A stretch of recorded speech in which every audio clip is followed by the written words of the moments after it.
La nouvelle gamme de chauffage électrique de Radiator Plus se compose de 4 appareils, 2 radiateurs et 2 sèche-serviettes.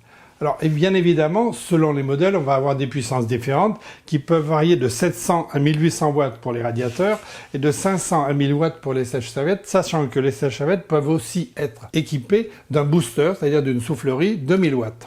Alors, ces 4 radiateurs ont des appellations qui sont des appellations vacances. Celui-ci, qui est un radiateur donc à forme galbée très contemporaine, s'appelle Bali et il est équipé d'un thermostat électronique intégré, mais qui est aussi mobile, ce qui est assez pratique pour l'utilisation. Alors ce radiateur, qui s'appelle Maldive et qui a une forme très épurée, a un avantage évident, c'est qu'il est équipé d'un thermostat électronique connecté. Ça veut dire qu'on va pouvoir piloter, régler l'appareil à partir d'un smartphone et d'une application mobile. Alors là, il reste les 2 sèche-serviettes, l'un qui s'appelle Bora Bora et l'autre Hawaii. Alors ils ont tous les deux les mêmes qualités pratiques, c'est-à-dire la possibilité de poser plusieurs serviettes, et ils sont aussi équipés d'un thermostat extrêmement pratique à utiliser. Alors un des grands intérêts de cette gamme de chauffage, c'est que ce sont des appareils à fluide caloporteur. Qu'est-ce que ça veut dire? Ça veut dire que ce sont des appareils à chauffage par inertie. L'inertie, c'est la capacité du chauffage d'accumuler la chaleur et de la restituer ensuite, même lorsqu'il est éteint. Ça veut dire qu'on va faire des économies d'énergie et qu'en plus on va avoir une chaleur du même type qu'un radiateur de chauffage central. L'un des avantages essentiels de cette gamme, c'est que tous les appareils ont les mêmes équipements de confort. Leur premier équipement, c'est qu'ils ont une montée en chauffage rapide, ce qui veut dire plus économique. Ils sont aussi équipés du système fenêtre ouverte. Alors, quand la fenêtre est ouverte, l'appareil automatiquement baisse sa température et il ne remontera la température que quand la fenêtre est fermée. Ces appareils sont aussi équipés d'un système de programmation, avec une programmation préétablie ou une programmation personnalisée. Ils sont équipés de la sécurité enfant qui baisse un peu la température de surface pour éviter que les enfants ne se brûlent, et pour finir, d'un verrouillage du clavier, pour éviter surtout les mauvaises manips. Je vais maintenant procéder à la pose d'un radiateur. Alors, il faut savoir que chaque radiateur est pourvu de ses fixations. Là, ici, j'ai 3 fixations et des chevilles, mais on verra tout à l'heure que nous, c'est pas celle qu'on va utiliser.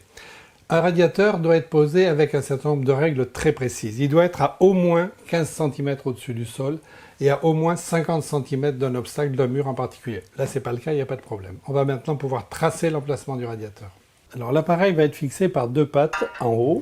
Donc, je les pose au dos de l'appareil, ici et ici, et je vais mesurer par rapport à l'axe de l'appareil qui est ici, la distance avec la fixation. Donc il y en a une qui est à 16 cm de l'axe, et l'autre qui est à 8 cm de l'axe.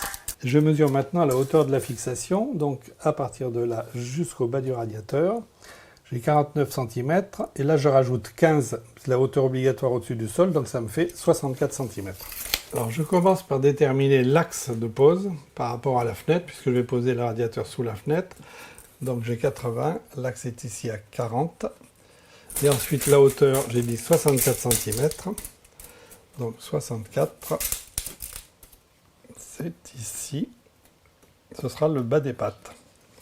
Avec un niveau, je trace un trait pour les 2 pattes.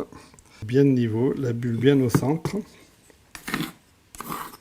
Je trace maintenant l'emplacement des pattes, 8 cm à droite et 16 cm à gauche.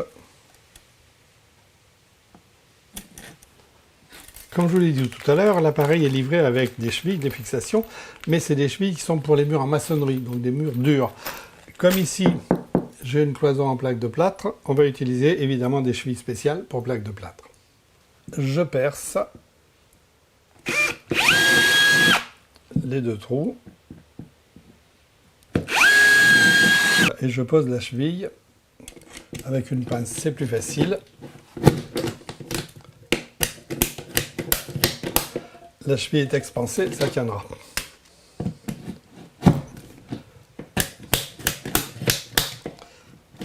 Et maintenant je positionne la patte sur le trou pour tracer le 2e point de perçage qui est au-dessus.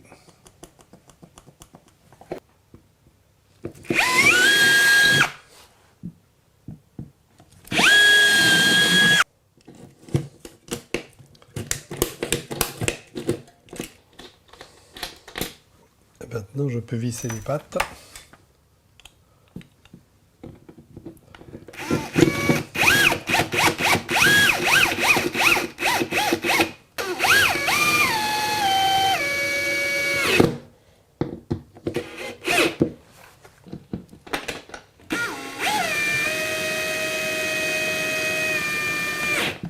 Maintenant, j'accroche l'appareil sur les deux pattes et on va fixer la patte du bas. Donc, en avançant un peu l'appareil, je glisse la patte du bas, qui est un support qui vient se placer sur l'arrondi, et je trace sous la patte. Je positionne la plaque par rapport à mon tracé, et maintenant perçage, chevillage et vissage.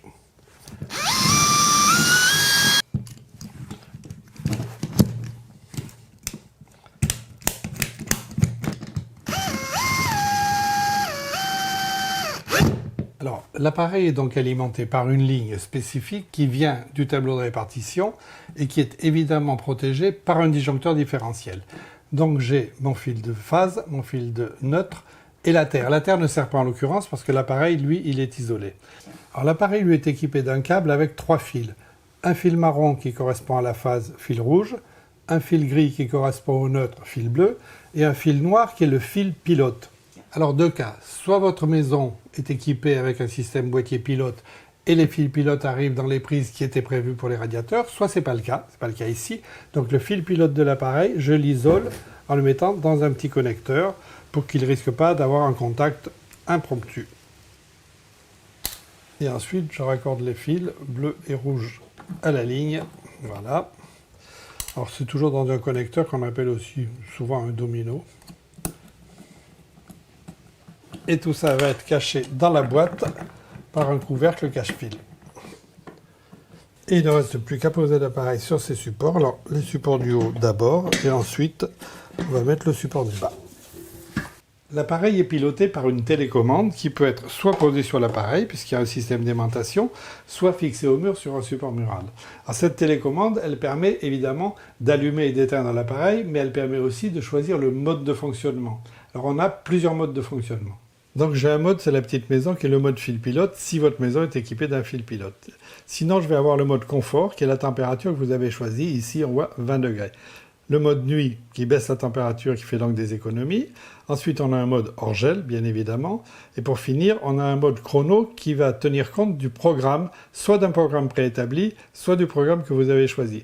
Et pour finir, j'ai un mode marche forcée, 2 heures, qui me permet de chauffer beaucoup plus rapidement. L'appareil est aussi équipé d'un indicateur comportemental. Ça veut dire quoi? Ça veut dire que cet indicateur, là, qui clignote ici en vert, va vous indiquer si la température choisie ou programmée est bien celle qui est recommandée pour réduire la consommation électrique. Alors, là, en clignotant en vert, ça veut dire que la température choisie est inférieure à celle qui est recommandée. Bravo. Jaune, la température est adaptée, mais il est quand même conseillé de la réduire un peu. Et rouge, alors vraiment c'est trop, là il faut réduire.